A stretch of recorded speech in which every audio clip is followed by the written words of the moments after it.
आम जनता सडकमा उत्रिएका छन्। किन उत्रिएको?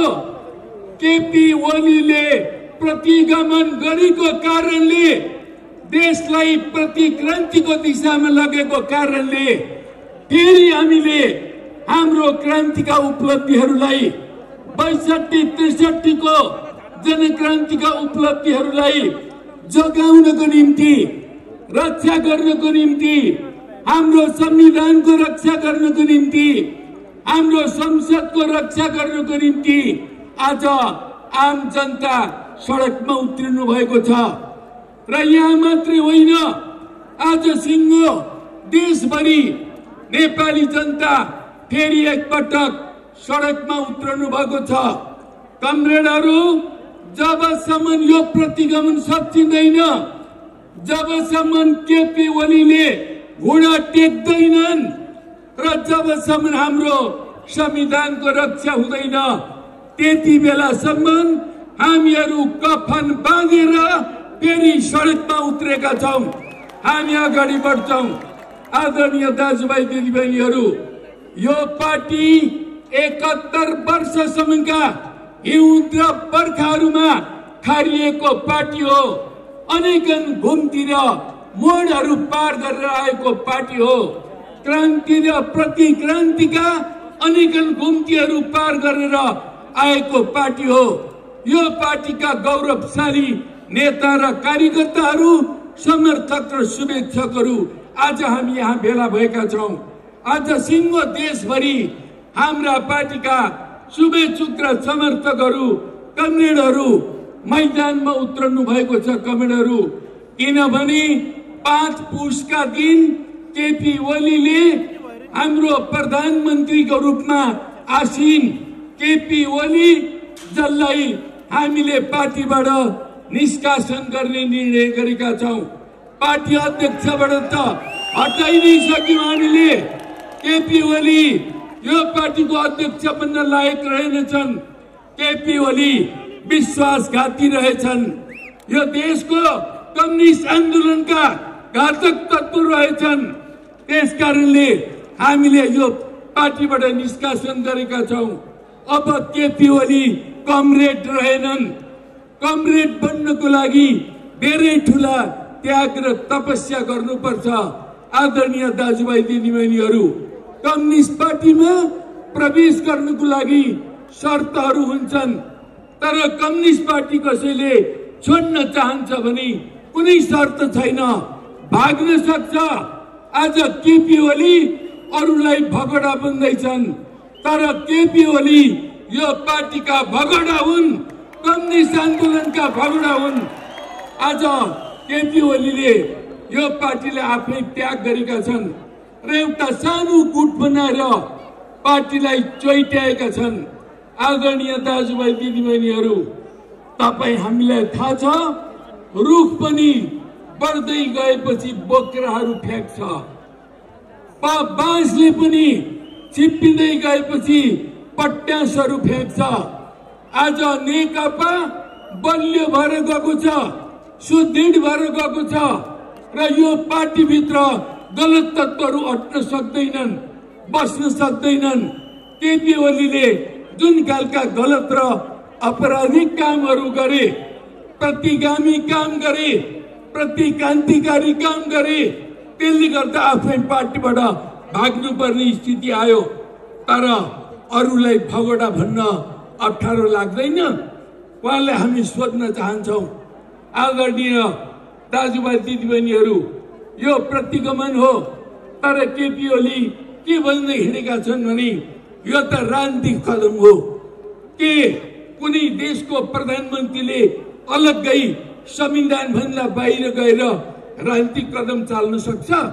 हाम्रो देशको कुनै प्रधानमन्त्रीहरूलाई, खास गरिकन 62-63 को जनक्रान्ति पछि हामीले बनाएको जुन संविधान हो, त्यो संविधान अन्तर्गत बनेका प्रधानमन्त्रीहरूलाई अनावश्यक रूपले संविधान भन्दा बाहिर गएर राजनीतिक कदम चाल्ने कुनै हक छ, अधिकार छ? छैन। तर केपी ओली आज जुन ढङ्गको राजनीतिक कदम भनिरहेका छन्, यो राजनीतिक कदम होइन, प्रतिगमनकारी कदम हो। कुनै पनि प्रधानमन्त्रीले जे बोल्छ संविधान बमोजिम बोल्नुपर्छ, जे निर्णय गर्छ संविधान बमोजिम निर्णय गर्नुपर्छ, जे आदेश जारी गर्छ त्यो संविधान बमोजिम हुनुपर्छ। आज त्यो 5 पुसको घटना भनेको संविधान विरोधी घटना हो, लोकतन्त्र विरोधी घटना हो। नेपाली जनताले 5 वर्ष शासन गर भनेर दिएको थियो, त्यो जनादेशका विरुद्धको यो आक्रमण हो, हमला हो। र यो नेपाली जनताले बनाएको जुन संविधान छ, यो संविधानले अब हाम्रो देशलाई स्थिरतातर्फ जाने परिकल्पना गरेको छ। आदरणीय दाजुभाइ दिदीबहिनीहरू, कसैले पनि 5 वर्षसम्म यो देशको संसदलाई विघटन गर्न पाउँदैन। हाम्रो संविधानले गरेको व्यवस्था हो, हामीले बनाएको संविधान हो। हामीले 10 वर्ष लगाएर संविधान बनायौं, 10 वर्ष, र हामीले हस्ताक्षर गरेर यो संविधान जारी गरेका छौं। यो संविधानको प्रस्तावनामा पहिलो वाक्यमा नै भनेका छौं हामी नेपालका सार्वभौम सत्ता सम्पन्न जनताका प्रतिनिधिहरूले बनाएको संविधान हो भनेर हामीले घोषणा गरेका छौं। यो सार्वभौम जनताले बनाएको संविधान हो। यसमाथि खेलबाड गर्न पाइन्छ? यसमाथि आज केपी ओलीले खेलबाड गरेका छन्, संविधानलाई च्यात्ने काम गरेका छन्, संविधानलाई ध्वंस गर्ने कामको थालनी गरेका छन्। यसरी यामको यो त थालनी मात्रै हो।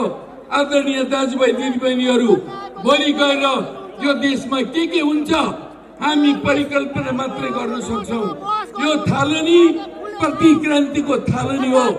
यो प्रतिक्रान्तिबाट अगाडि बढ्दै गएर देशलाई विध्वंस गर्ने काम हुन सक्दछ, देशलाई अस्थिरतातर्फ लाने कामको थालनी भएको छ। त्यसो हुनाले यो अस्थिरताबाट देशलाई बचाउनको लागि हामीहरू फेरि सडकमा आउनुपर्ने आवश्यकता उत्पन्न भयो।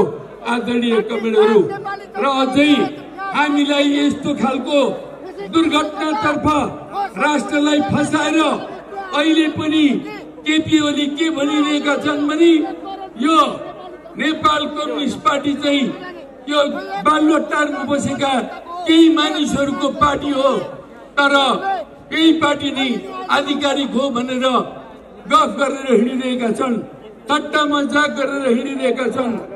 म फेरि एकपटक यो सडकमा आएर एकपटक हेर्न केपी ओलीलाई निम्ता गर्न चाहन्छु। कुन चाहिँ पार्टी आधिकारिक हो यहाँनिर आएर हेर्नुहोस्। आधिकारिक पार्टीको पक्षमा कति जनता छन् केपी ओलीले आएर हेर्नुपर्छ। र हामी के भन्न चाहन्छौँ भने हामीले सेटिङ गरेका छौं, सेटिङको आधारमा निर्वाचन आयोगले पनि हामीलाई नै आधिकारिकता प्रदान गर्छ भनेर देशभरि आफ्ना आसेपासेहरूलाई, आफ्ना अनुमानहरूलाई त्यस्ता निर्देशनहरू पठाउने काम भएको छ। आदरणीय दाजुभाइ दिदीबहिनीहरू, उनीहरू भन्दै हिँडेका छन् आधिकारिकता हाम्रो हो, हाम्रो प्रधानमन्त्री भन्दा पावरफुलहरूको कोही छैन, सब प्रधानमन्त्रीले नियुक्त गरेका मान्छेहरू छन्, उनीहरूले प्रधानमन्त्रीले जे भन्नु त्यही गर्छन् भनेर प्रचार गरिरहेका छन्। आदरणीय दाजुभाइ दिदीबहिनीहरू, म तपाईहरुलाई भन्न चाहन्छु, आजको सर्वोच्च अदालत हिजोको राजा महाराजाहरूले बनाएको सर्वोच्च अदालत होइन। आजको सर्वोच्च अदालत 62-63 को जनक्रान्ति पछि हामीले बनाएको जुन संविधान हो त्यो संविधानले बनाएको सर्वोच्च अदालत हो। यो सर्वोच्च अदालतले संविधान भन्दा बाहिर गएर कुनै प्रकारको व्याख्या विश्लेषण गर्न मिल्दैन। हामीलाई सर्वोच्च अदालत प्रति पूरा विश्वास छ। हामी सर्वोच्च अदालतलाई सम्मान गर्छौं। आम जनताले सम्मान गरेको सर्वोच्च अदालत हो। त्यो सर्वोच्च अदालतले यो संसदको पुनर्स्थापना गर्छ। हामी भन्छौं फेरि पनि गर्छ। संसदको पुनर्स्थापना हुन्छ कमेडहरू। त्यो भन्दा अर्को हामीसँग कुनै विकल्प छैन। हाम्रो देशमा संविधान बचाउने हामीसँग अर्को विकल्प छैन। देशको जनताका अधिकारहरू रक्षा गर्ने अर्को कुनै विकल्प छैन। त्यसो हुनाले सर्वोच्च अदालतले के गर्ला भनेर कसैले भ्रम छर्नु पर्ने आवश्यकता छैन। हामीले भ्रमित हुनुपर्ने आवश्यकता पनि छैन। सर्वोच्च अदालत तपाई भनेको यो प्राङ्गण भन्दा नजिकै छ। हामीले सर्वोच्च अदालतका न्यायमूर्तिहरूले नेपालका जनता के भन्दैछन् पक्कै पनि उहाँहरूले देखिरहनु भएको छ, सुनिरहनु भएको छ, मनमा गुनिरहनु भएको छ, पक्कै गुन्नुहुन्छ। हामीलाई विश्वास छ। ठीक त्यसरी नै आज हाम्रो चाहिँ निर्वाचन आयोगले कुन चाहिँ पार्टी अधिकारी होला भनेर के भन्ला भनेर पनि मान्छेहरू पर्खेर बसेका छन्। कतिपय मान्छेहरूलाई अहिले त्यसले पनि अल्मेलिएको स्थिति छ। तर म के भन्न चाहन्छु भने अहिलेको निर्वाचन आयोग पनि अरू कुनै हुकुमी शासनले बनाएको निर्वाचन आयोग होइन। यो निर्वाचन आयोग हामीले बनाएको, संविधान सभाले बनाएको, संविधान बमोजिम बनेको निर्वाचन आयोग हो। त्यो निर्वाचन आयोग दल ऐनलाई हेरेर मात्रै त्यसले निर्णय गर्नुपर्ने हुन्छ। दल ऐन तपाईँ हामीसँग जुन छ त्यो दल ऐनका धारा 44, धारा 43 र अन्य धाराहरूले के कुरा प्रश्न गर्छ भने कुनै पार्टी फुट्दा अथवा कुनै पार्टी जुटेका छन् भने दुईटा पार्टी जुटेको अवस्थामा जुटेर नयाँ पार्टी बनेको छ भने 5 वर्षसम्म कसैले पनि त्यो पार्टी फुटाउन पाउँदैन। केपी ओलीले 5 वर्षसम्म यो पार्टी फोर्न पाउँदैनन्। त्यो ऐन बमोजिम यदि फुट्ने स्थितिले बन्यो भने कमरेडहरू केन्द्रीय कमिटीमा 40% पुर्याउनु पर्छ र चाहिँ संसदीय दलमा पनि 40% पुर्याउनु पर्छ। तर संसद विघटन गरिहाले। अहिले हामीसँग केन्द्रीय कमिटी छ। केन्द्रीय कमिटीमा 70% भन्दा बढी हाम्रो गौरवमय पार्टी नेकपा एमाले छ भन्ने कुरा हामीले प्रमाणित गरिसकेका छौं। हामीले निर्वाचन आयोगमा लगेर यी कुराहरू दिइसकेका छन्। अब निर्वाचन आयोगले त्यो भन्दा अर्को कुन चाहिँ तथ्यमा टेक्नु भन्नुस् त? कुनै तथ्य बाँकी छ? कुनै बाँकी छैन। त्यसो हुनाले निर्वाचन आयोगले आधिकारिक पार्टी भनेको यो कमरेड पुष्पकमल दाहाल, कमरेड माधव नेपाल दुईटा अध्यक्ष रहेको पार्टी नै वास्तवमा आधिकारिक पार्टी हो भनेर प्रमाणित गर्न बाध्य हुनुपर्छ। हेर्नुहोस्, ऐन बमोजिम निर्णय हुनुपर्ने हुन्छ। त्यसो हुनाले अहिलेको अवस्थामा हामीले भ्रमित होइन।